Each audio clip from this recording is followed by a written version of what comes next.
NEET UG 2024 వివాదంపై ఈరోజు సుప్రీంకోర్టులో విచారణ జరగగా 1563 మంది విద్యార్థులకు ఇచ్చిన గ్రేస్ మార్కులు రద్దు చేస్తున్నట్లుగా తెలిపింది. అలాగే వారికి జూన్ 23న పరీక్షలు నిర్వహిస్తామని కోర్టుకు తెలిపింది.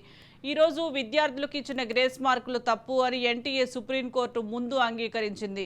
విద్యార్థుల్లో అసంతృప్తిని సృష్టించి గ్రేస్ మార్కులు తొలగిస్తామని వారు అంగీకరించారు. పిటిషనర్ అలక్ పాండే గ్రేస్ మార్కులు పొందిన 1563 మంది విద్యార్థులకు జూన్ 23న తిరిగి పరీక్షలు నిర్వహిస్తామని తెలిపారు. అయితే కోర్టు ముందు వారిచ్చిన గ్రేస్ మార్కులు తప్పు అని ఒప్పుకున్నారు.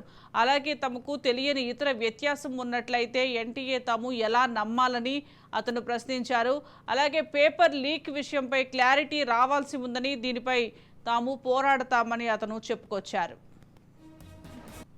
నీట్ యూజీ 2024 వివాదంపై ఈరోజు సుప్రీంకోర్టులో విచారణ జరగగా 1563 మంది విద్యార్థులకు ఇచ్చిన గ్రేస్ మార్కులు రద్దు చేస్తున్నట్లుగా తెలిపింది. అలాగే వారికి జూన్ 23న పరీక్షలు నిర్వహిస్తామని కూడా కోర్టుకు తెలిపింది.